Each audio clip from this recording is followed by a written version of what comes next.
Oh! What happened? Oh! Oh! Wow. Nice. Major baby. Show some respect. It only exacerbates our suffering. It only makes us that much harder to do what we do. If you keep humanizing us, if you keep trying to get to know us, you're gonna spearhead and break through our dehumanizations. And how are we supposed to numb our pains, our emotions, to keep going? Hello friends, my name is Benoit Kim, a UPenn educated licensed psychotherapist and a professional yapper at your service. Welcome back to my detailed psychological analysis of 86 episode 2. I'm really hooked, and I'm so glad we are continuing this show, and let's get to it. Sit back and I hope you enjoyed today's video.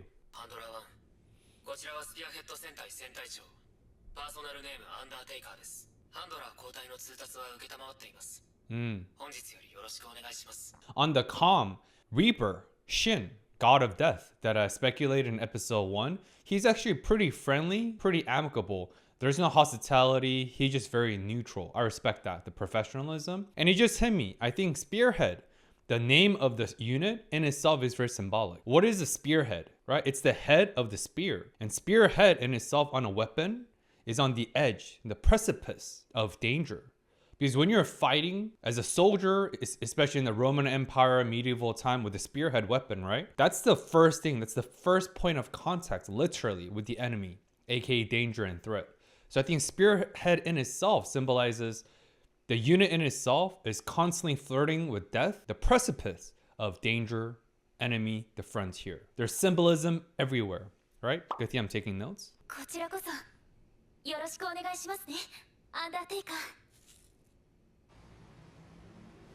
Another petal of a flower just fell, just like the beginning of episode 1. Same beginning. And again, flower symbolizes beauty, but fleeting beauty due to the limitation of its mortality, the finite nature. I wonder who else is gonna die, because in last episode, anytime a flower petal fell, someone died. So I'll be watching it through, since patron folks told me that there's no spoiler and all the opening sequence and ending are symbolic. So here we go. Lena, Shin, the map, the fake utopian society, the 80 strict districts, right? Facade.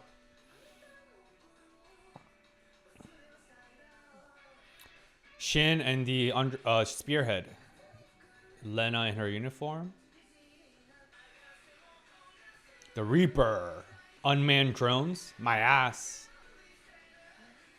Each unit members. Each processor. The outside. Meow meow. Remainings of that soldier who died last week. The scientist. General Jerome.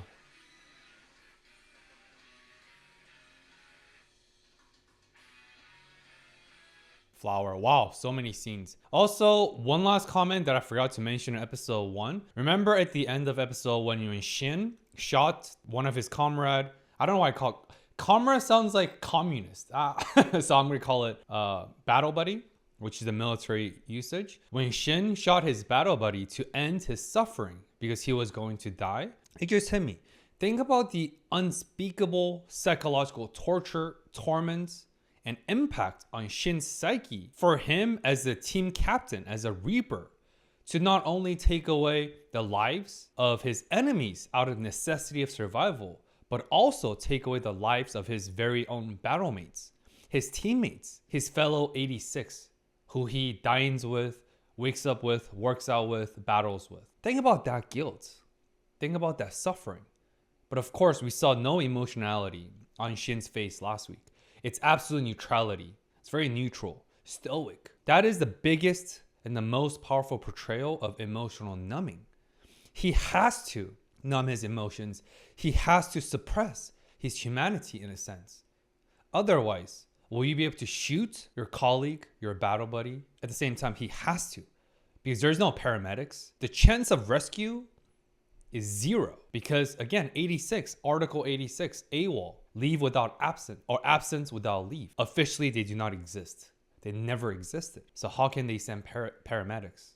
So death is the only outcome with the remaining of 129, 128 days. I think Shin might be one of the biggest victim of his circumstances, but of course he does not play into victimhood. He does not play the victim card because that's not a choice. Playing victim never changes anything. We have to do something about it, right? Poor Shin, dude.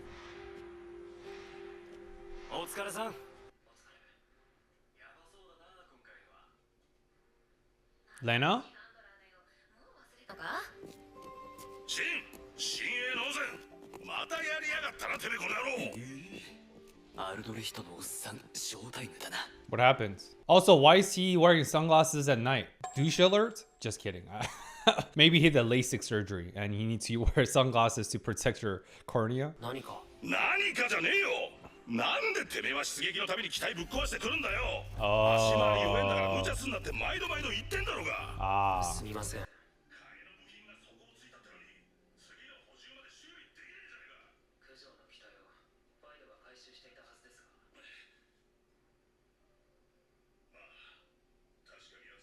部品は取れるけどよおめえはいいのかよ死人出した機体の部品なんざ使われて今更か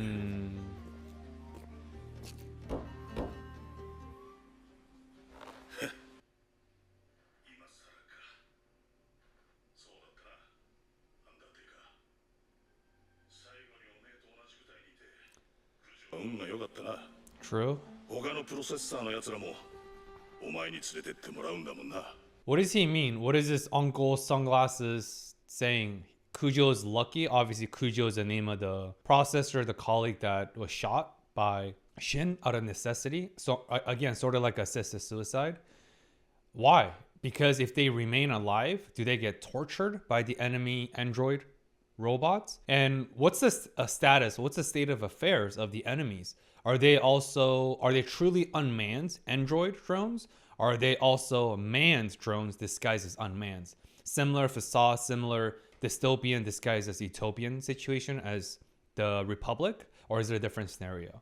I'm so curious about the more further world setting, the situation and the context that's behind the world. And the second thing I'll say is listen to, and I want you to really zoom in on Shin's voice. As I talked about, he's extremely stoic, but it's not just stoicism. It's actually apathy, definition right here. Apathy is a clinical depiction and a symptom of major depression. You're apathetic because it's meaningless, hopelessness, it's bleak, despair. What's the point? It is what it is. It is what it is. It's probably the best way to describe Shin's mental state. And the way he responds to Uncle Sunglasses, the way he shot Kujo, the way he talks to Lena, he sounds the same. Very flat, very monotone. Again, not just Shin, everyone, but I think especially Shin is suffering the most internally, I'd guess, because he's the team leader. He's responsible for so many things that other people don't have to take on, including killing your teammates out of necessity to end their suffering. Oh man. そういや、また担当のハンドラーが交代したそうじゃないか。どんな調子だ。お前な。着任の挨拶のために同調してきて、以降も交流を持ちたいからと。Interesting. Also, look at the pronouns. Shin saying that they comes to say hello, that they want to maintain good lines, that they. What's the usage of they as a pronoun? They diminishes the humanity and the specific identity of the other person. They is very generic. It's non-specific. It's non-specific and generic because Shin and all these processors, they don't want to identify and they don't want to create any meaningful connections with the other person, the handler, the white pigs, right? Because they're livestock. Why would pigs need to make connections with humans? And shout out to one of the yappers in Patreon family who pointed out, there's also, I think it was Eric, Waiting for Eric. I think Waiting for Eric pointed out that this show is also a lot of highlights and connections with Animal Farm, obviously one of the great literature classics and so on. Livestock, pigs, animalistic nature, all that stuff, right? So that's also really great connections. I think it's Waiting for Eric. I hope that I didn't confuse it. If not, my apologies. Anyway, but back here. That's why Shin is using they. It's the field of social linguistics, definition right here. Social linguistics, it's a field of study that relates the connection between linguistics, which is the language we use, and sociality, like the metaphors, right? We use hundreds and thousands of metaphors every single day. That's why language truly shapes the world, because the language is the technology you use to describe ourselves, other people, the world, and the reality we live in, and our relationships with it. Because it's the relationship that creates our identity. How can we be sons without parents? How can we be husbands without wives? How can I be a cat dad without my kitties? It's the relationship. That's why psychology and humans cannot live in silo. Humanity in itself necessitates relationship, in relation with one another. Yet, Shin uses they, because as long as it's they, them versus us, otherism, psychological otherism. I don't need to get to know them. There's no common humanity because it's them. Super deep. Rare.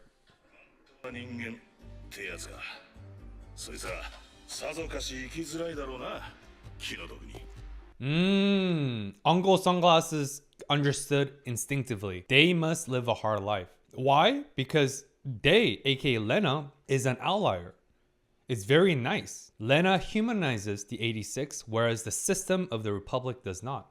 They must live a hard life. They get it. They understand that, oh, Lena is an outlier. Poor her, or they.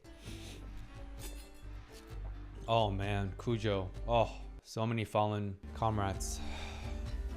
Look at Shin's eyes. There's no flickering. The pupils do not dilate. His micro expressions remain unfazed and unchanged. That's the level of his psychological and emotional suppression. Shin represents emotional numbing in the show because he has to. R.I.P. man. Rest in peace, soldiers. Oh, lavenders. The goddess. Oh, Black Cat is next to Shin. Hmm? 大収穫だな。今夜はパーティーだね。いけるか、ファイト。あ、これいじめじゃないからな。シンに告げ口しちゃダメだからね。What's not bullying? それはイエスなの。それともノー？散歩組確認聞こえる？どうした、セオ？予報が変わった。All reigns, aka enemies. And also just to quickly, briefly highlight of the seemingly ordinary, mundane hangout between the Undertaker quadrant. They're just eating, popping cherry tomatoes, making jokes as if nothing's happening, as if death is not always around the corner, as if death is not always hanging over their heads. But they have to numb. They have to, one, self-deception. They have to lie to themselves. And two, pretend nothing is wrong. That's the only way to protect their psyche. Because all of our sense of ego, our egos are fragile in light of severe external pressure that we call mortality and death. Yet, they have to continue going. Because only way to survive the remaining 128 days is by numbing themselves, playing this pretend game. Just live their lives as if just another sunny, beautiful afternoon before they go out to a cafe sipping on coffee. Except instead of sipping on coffee, they're sipping on the blood of their enemies. Anyway. Oh man, it's dark. Holy moly. Are all those swarms freaking androids? What?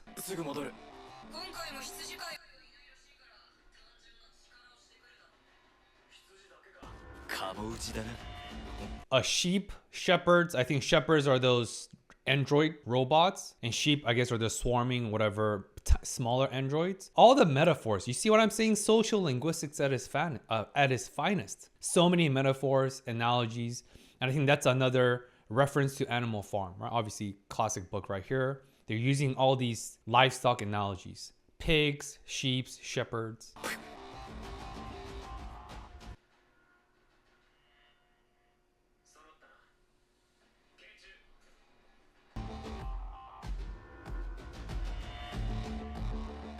Dude, there's so little of them. Oh, there's so few soldiers. Yet their enemies were they're literally covering up the entire sky. Man. 状況を説明する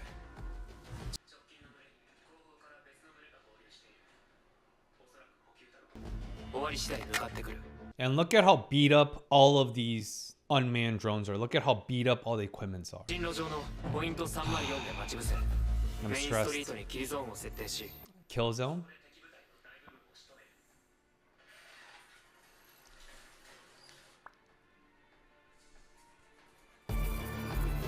Oh, those are tiny, literally swarms of robots.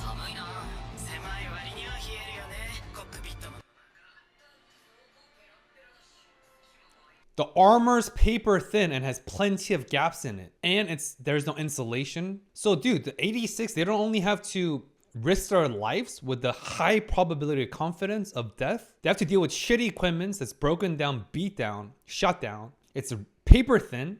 There's gaps in it. Even their warmth isn't guaranteed. Of course, let alone they're alive. So I get it. But think about the brutal, horrible livestock-like conditions. These soldiers are like caged birds or caged livestock. There's no free range. There's no GMO free. They're like hundreds of chicken cooped up in a tiny cage, no room to move, waiting to be butchered and slaughtered. Whew, getting stressed. Pieces of shit, indeed. Let's go, Lena.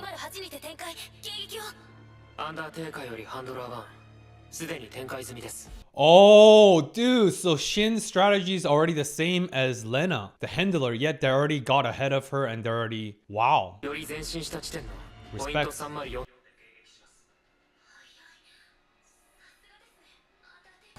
Okay, good affirmation.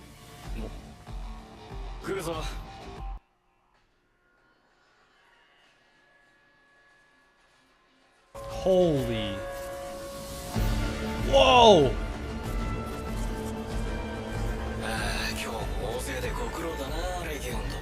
Yo, the Legion's forces are so much nicer and more oh, this is the why they spend 3, 4, 5 seconds talking shit about their pieces of shit equipment and all that. It's to create a stark contrast with the Legions, the enemies. They're freaking shining, pristine. It's almost like mirror, translucent because they're so pristine. Wow. Again, my question is, do they have humans inside? Or is it truly unmanned drones? Unlike the lies of the Republic.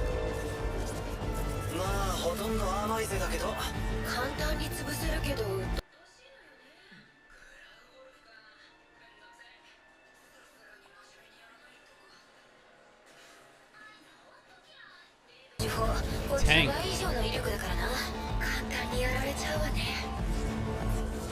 Oh, it's kind of like an MMORPG. They have a tank, they have a melee, they have ranged attack.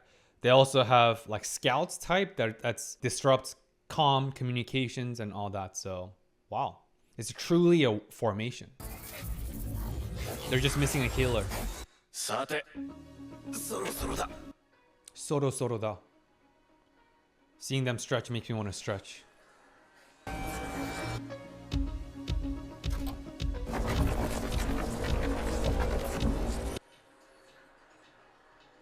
What? Oh! Oh!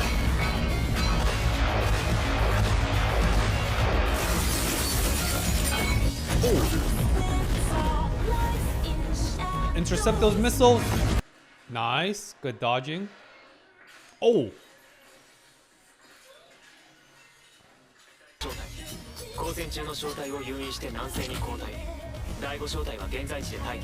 Shin is so calm, dude. Wow.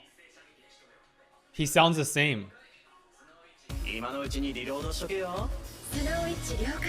Even their names. Black dog. A dog. Again, an animal. White witch. What happens to the witches in the medieval time? Witches got burnt on the stake, literally. Of course, those witches were actually female intellectuals and so on. Yeah, it just, even the names themselves of undertakers. So much symbolism, dude. Laughing fox. Another animal. Oh, music is peak. Oh. Whoa. Black dog.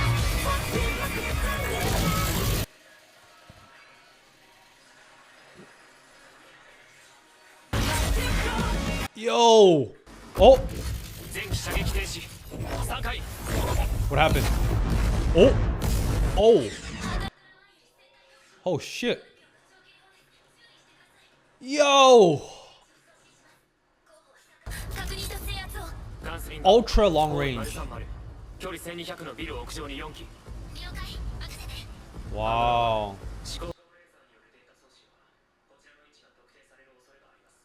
Mm. Mm.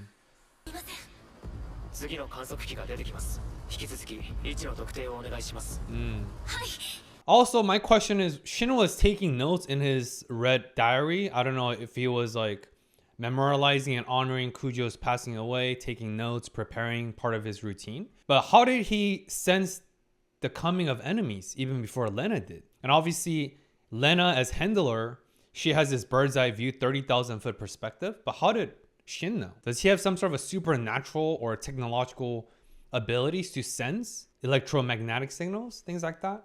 Even now, even before Lena told them, again, who has the bird's eye view, somehow Shin just knew all units retreat. And they literally dodged the swarming of missiles just in time. Fascinating.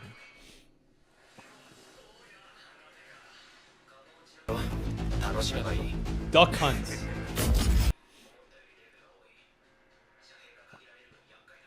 Hmm.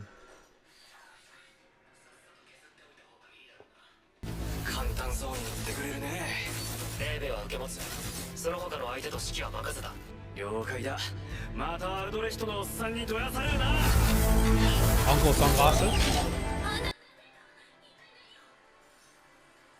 Headshot. Oh!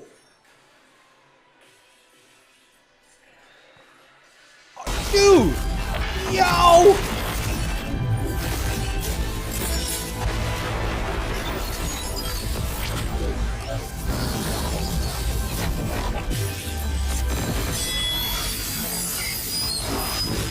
Oh!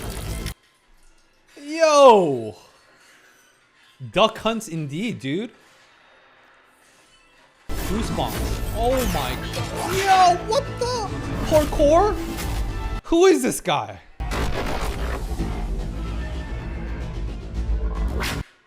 Yo, dude. Look at the size difference. Dude, Shin is like a spider, dude. It's like the Black Widow. That was peak action. Wow, dude. Like, Shin, is that you? Neo? The chosen one? What? How is he so... Man, just... So, his combat skills, his movements were beautiful. It's astonishing, dude. Wow. Unreal.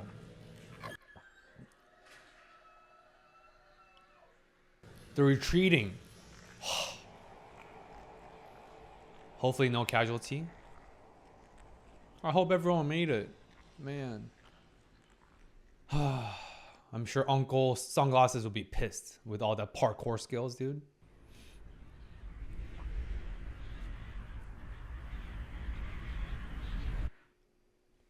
Spearhead.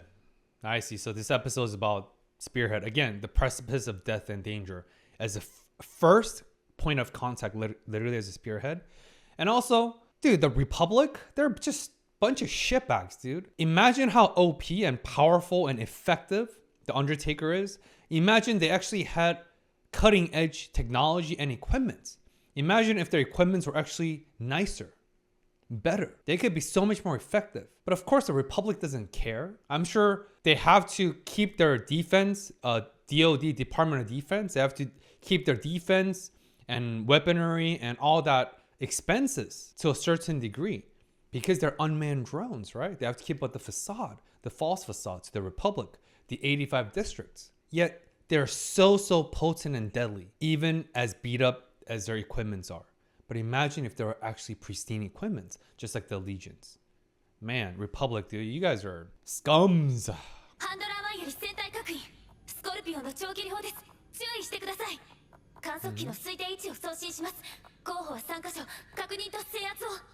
This is another battle?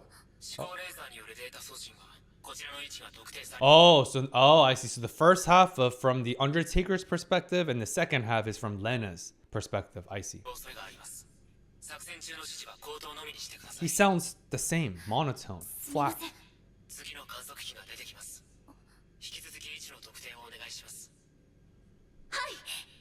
Oh, Lena is so pure, dude.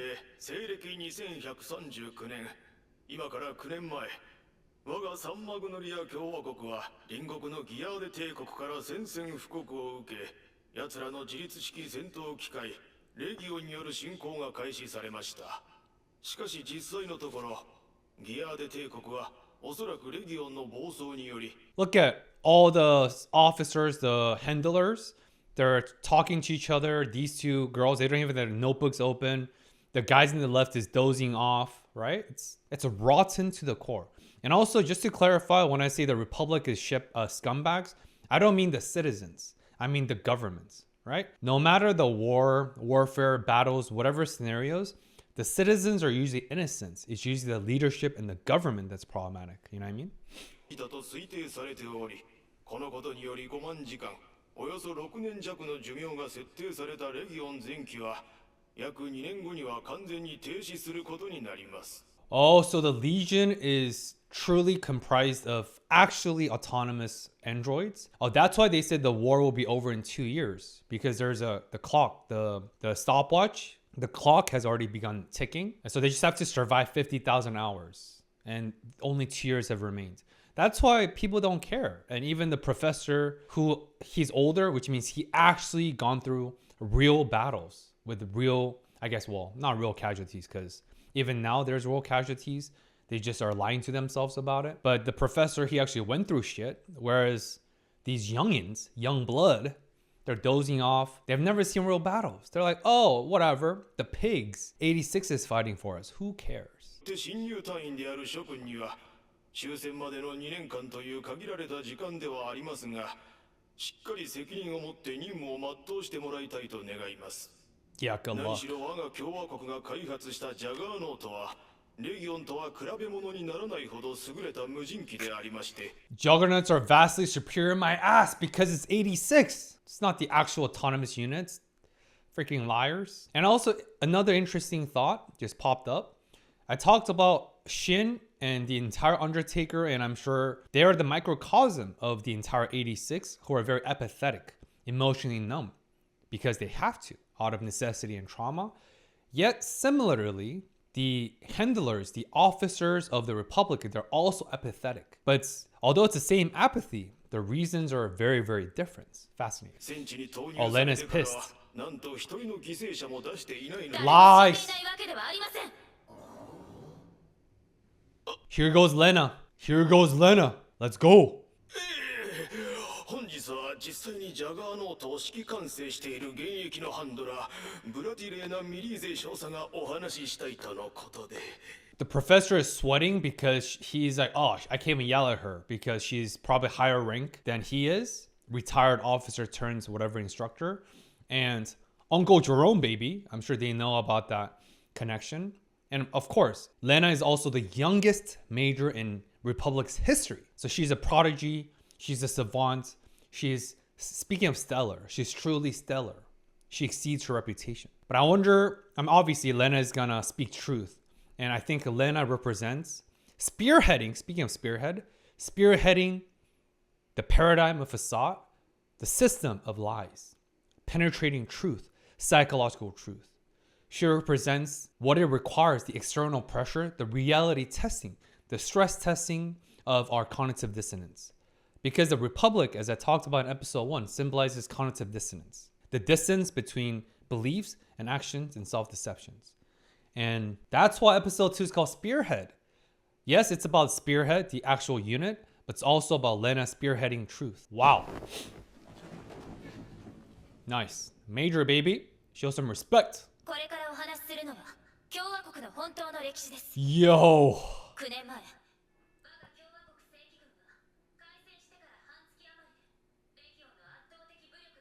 ほぼ壊滅状態に陥りました。 Okay. そこで共和国政府は2つの決断を下します。Oh, dramatic. 85行政区内への全共和国民の避難。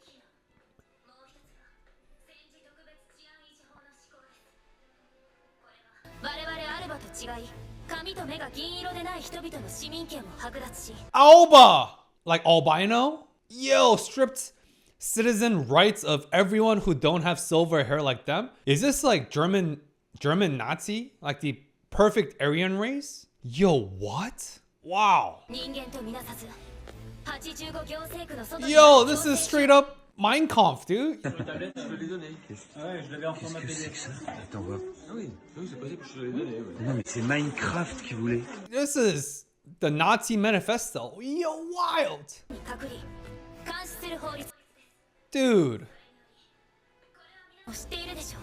And also, I think, you know, MP, that's a abbreviation for military police. MP, military police, which is the policing unit of military, right? Navy has one, Army. Every military branches have MP, military police. They are in charge of prosecuting, arresting, and, you know, same thing that the civilian police do with the citizens. Their jurisdictions lie strictly within military bases. And a lot of soldiers, like in the Army at least, we carry M4, M16 rifles only. We don't use pistols.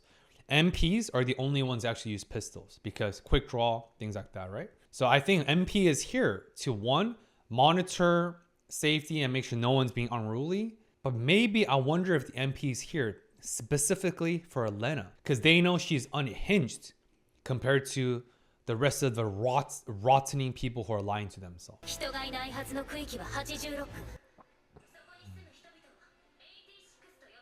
86度. 彼らはこの85区まで Someone's gonna interrupt her. 86区を仕切る壁、要塞 Oh, グラ no. ミュール建造の労役を課され、そしてジャガーノートに載せられます。 Juggernauts.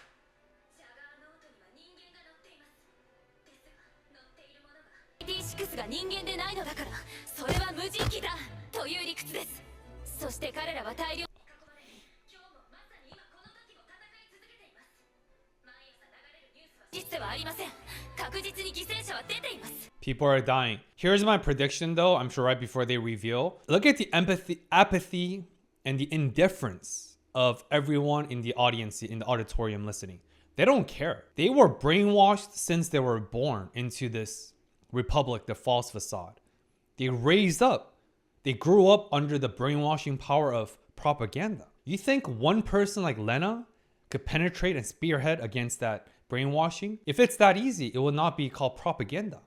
This is the psychology behind propaganda. One lecture, one speech is meaningless because Lena is spearheading against the repetition, the constant brainwashing, every education, every class, the parents at home, on the streets, the monitor, the news. Everything is systematically designed to brainwash the soldiers. Lena, she is a category of one. I respect her deeply. At the same time, she is just a category of one, a unit of one against hundreds and thousands.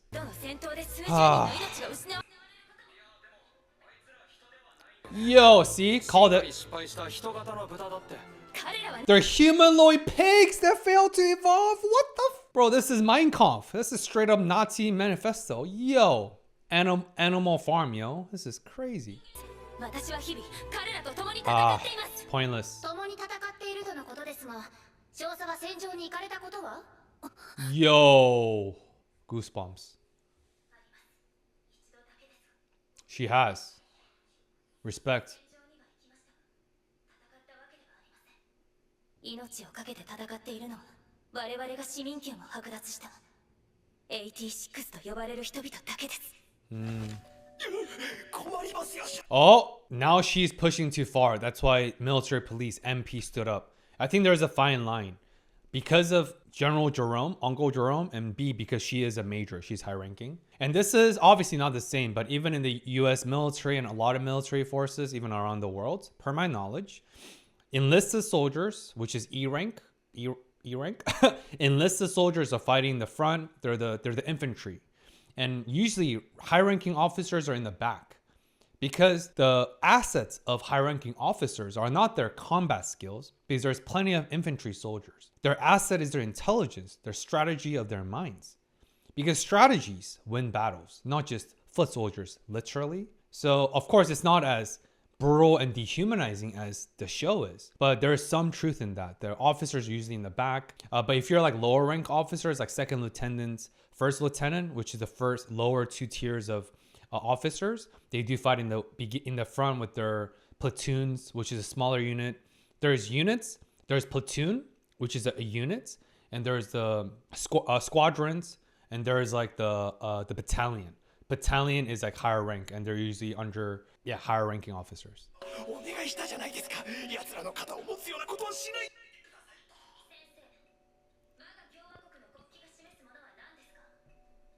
何を？自由と平等、博愛と正義と Oh, yo, freedom, equality. Oh, those are the mottos of the United States, right? But yeah, I mean, I don't want to make too many political commentary. Of course, one thing I'll say is politics. One of the yappers, John, he talked about in last episode, he says that I wouldn't be so sure that this is not a political show. I agree with that because everything is politics. Many of us are aversive to politics, but everything is politics because politics are comprised of people and our society is full of people. Therefore, society is politics, period. Church is politics. Friendship can be politics.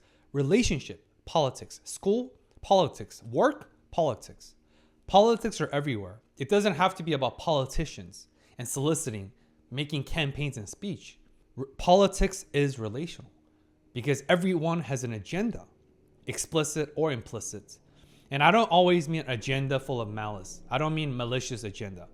But regardless, whether it's benign or benevolence or malice, regardless, everyone has an agenda, period. And if you have an agenda, then it's political.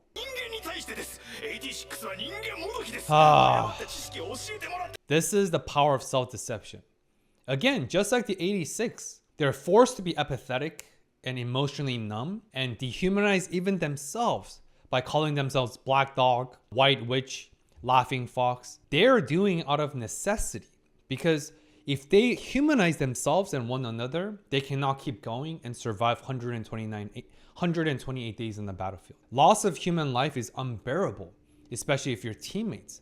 But loss of Laughing Witch, a black dog, loss of an animal becomes much more bearable and acceptable. But here, with the Republic, they have to hold on to their dissonance. They have to double down on their lie. Otherwise, how can they justify and sleep at night? They can't sleep at night because of alcohol and 2, self-deception. Lena, you tried, man. Oh, MP left.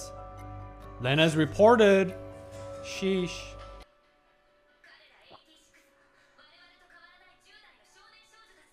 しかし我々のように贅沢も娯楽も知らずに笑うこともありません。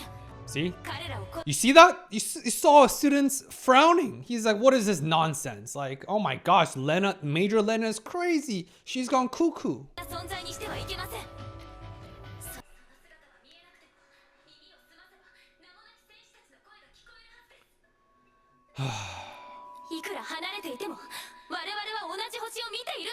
Even apart, we look at the same stars. I talked about in episode 1. No matter who we are, where we are, our classism divide, privileges or oppression, we all live under the same stars, same moon, same constellation.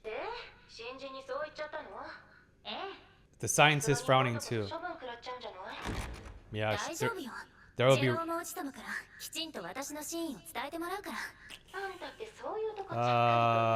don't know, man. 今からでも共和国の愚かな過ちを正すためよ。はいはい。で、どうなの？噂のアンダーテイカーは。コミュニケーションはしっかりとってるわ。Every day. パラレードで同調して。毎晩？ Every day. いろいろよ。任務以外のプライベートな話も。離れていても心はちゃんと通じてるの。あんまり入れ込むなって言ったのに。抜群の統率力に。Yo, that was deep. Our hearts are connected. And then the uniforms, the star, the whatever connection thing fell. I don't know what that means. Is that to represent some sort of it was connected, but now it fell. Now it's disconnected. Is that foreshadowing of some tragedy to come, either with the Undertaker or maybe Lena will get reprimanded, despite the protection from Uncle Jerome? ちょっと無謀だけど大胆で確実な攻撃力。とても優秀な軍人よ。アンダーテイカーは言われているような恐ろしい人じゃないわ。レーナがそう思ってるだけでしょ。心拍数高いよ。She's excited. Oh. Huh? What? What? What happens? これも、これも、これも。 What? What's on the report? パラレード、アクティベート。同調対象。スピアヘッド、プロセッサー。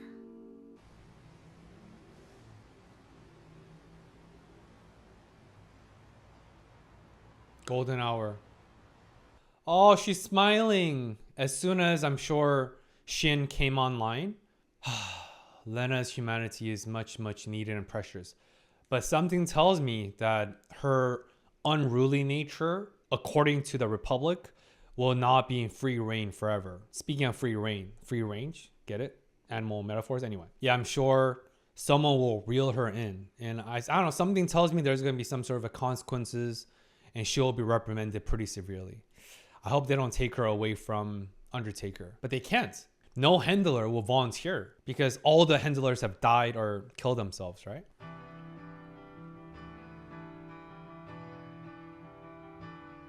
Also, one last thing, speaking of no one wanted to replace her. This is not related, but kind of related. I encourage everyone to double down on your unique strength, which you're really good at, versus trying to even you out and work on your weaknesses and strength, right? Everyone has weaknesses, and this is like a leadership 101, leadership development. Outsource your weakness and double down on your strength, because you want to make sure we become irreplaceable. We want to become such a unique, irreplaceable assets within your organization, school, or work. Our irreplaceability as an asset increases our value. Either it's monetary value, interpersonal value. Because remember I said, everything's politics, especially at workplace. There's plenty of politics. Once you become irreplaceable, then you have the leverage. And it's all about having leverages. That's what Lena is. That's what she represents. She has the leverage, per my perspective, so far, because no one dares and no one is willing to take over as the handler for The Undertaker. This is a long ass outro. Okay. That was a battle zone that just happens in this episode with that bridge. Is this to show the power of Reaper, all the fallen Legion androids? Oh, music's great. Blue flowers. Also, I wonder if blue, obviously, if you know color theory, and the reason why I always have a blue light at the end, and behind, not at the end, behind me, because color blue is the theme of my brand, Discover More, right? Our psychotherapist reacts and discover more. What's more? Curiosity, growth. That's the discover more. That's why all my videos start with a little swirl of your brains, because more psychology, more knowledge, more curiosity, discover more is my brand and my thesis of my life. Color blue symbolizes curiosity. It's more mellow, right? And I think blue color represents Lena. She is non-judgmental and she's always curiosity led. She leads with curiosity. She humanizes the 86, which is what the color blue represents. Great music. I like how the animation style changes every episode with either the opening sequence or the outro. Oh, post-credit scenes. Oh, scare me. Even the logo and animation on the cans they're using for a shooting practice are animals. Oh, this is our entertainment. Hey, at least 86 are the only people eating real food, not synthetic, artificial, like the Republic. What is Shin reading? Dude, what is on that red notebook? Huh? Is he just journaling about the day, reflection, strategizing? どう思うポイント20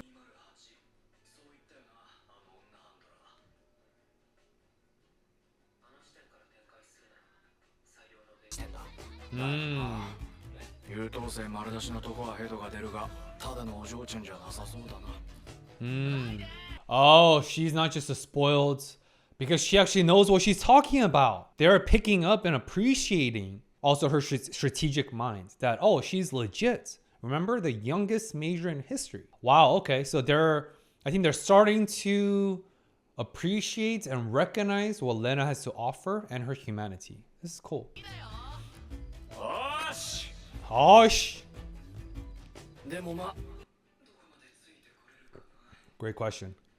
How long can she keep up? I think that's 2 levels. Level 1, how long can she humanize the dehumanized 86, the spearhead quadrant?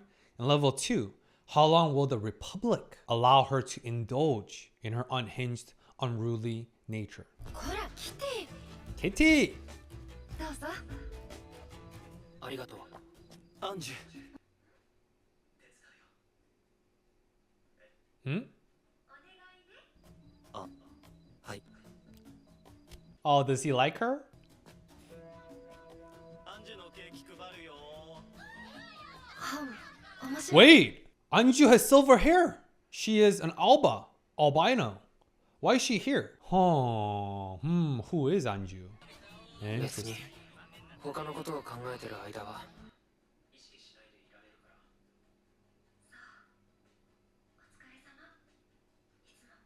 Yes, she has the most stress.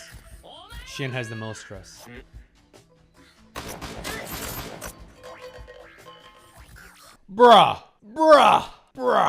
Brother man. Shin, you're too cool, man. You're too cool. I don't want to glaze you too much, but you're too cool. Your aura is too strong, bro.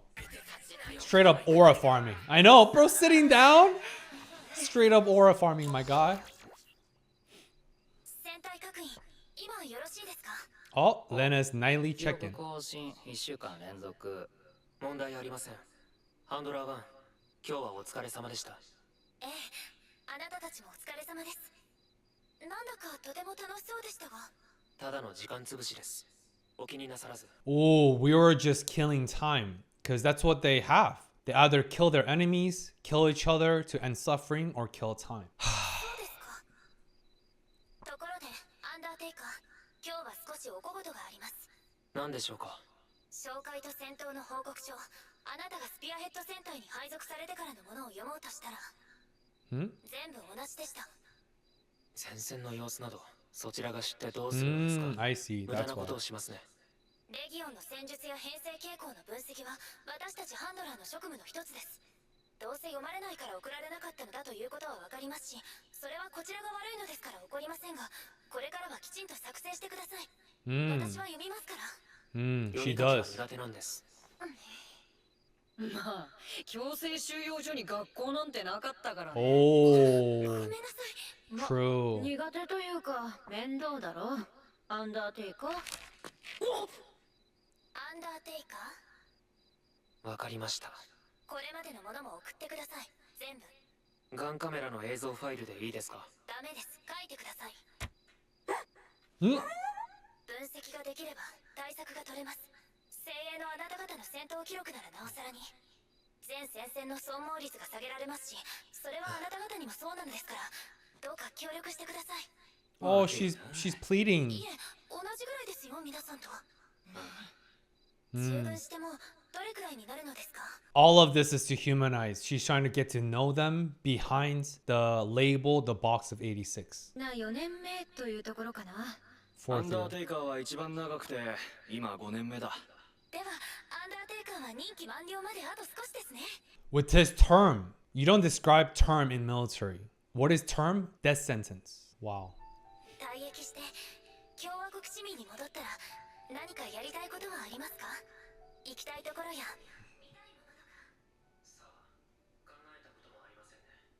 そうですか Yo, it's kind of, there's no privacy that everyone can listen in. Yo, but you see everyone looking down because I'm sure they're frustrated. They're like, dude, lady, White pig lady, stop trying to humanize us. Stop trying to build a relationship. Stop trying to build a connection. It doesn't help us, doesn't help you. It only exacerbates our suffering. It only makes us that much harder to do what we do. If you keep humanizing us, if you keep trying to get to know us, you're going to spearhead and break through our dehumanizations. And how are we supposed to numb our pains, our emotions, to keep going and survive the next 127 days on the battlefields? I get it. It's such a struggle, the push and pull. Oh man, it's hard.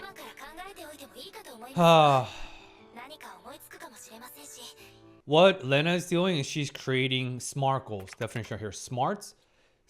S-M-A-R-T. It's an acronym. S, specific. M, measurable. A-R-T, something time. But SMART goals is a common and useful technique in therapy or otherwise to create measurable, specific goals. It's a useful way to create hope, instill hope. Hey, right now, we might be suffering. Hey, right now, you're still at 86, but your term is coming to an end soon in 127 days. What would you like to do? Why don't you think about future? Because hope keeps us going. And hope is single-handedly, or hopefulness is single-handedly the most powerful protective factor against hopelessness and suicide and other psychiatric and psychological suffering.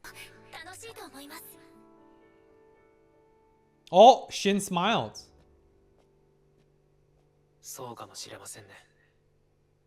Shin smiled. Next episode, I don't want to die. Oh shit, dude. Who's gonna die next episode, man. Oh. All right, y'all. Enough yapping for today. I absolutely love this show. I'm super excited for next week. As always, thank you for tuning in. And what a great pick as our second Yapper Only series. As always, please remember, you are worthy, you matter. And no matter how many people they put us in a box, try to confine us, try to label us, we ultimately have a choice and a say. We cannot be defined by any label, any trauma, any circumstances. We are much bigger. We are larger than the sums of our parts. We are all encompassing. We are holistic. We are multifaceted. I hope you guys remember that going into this week.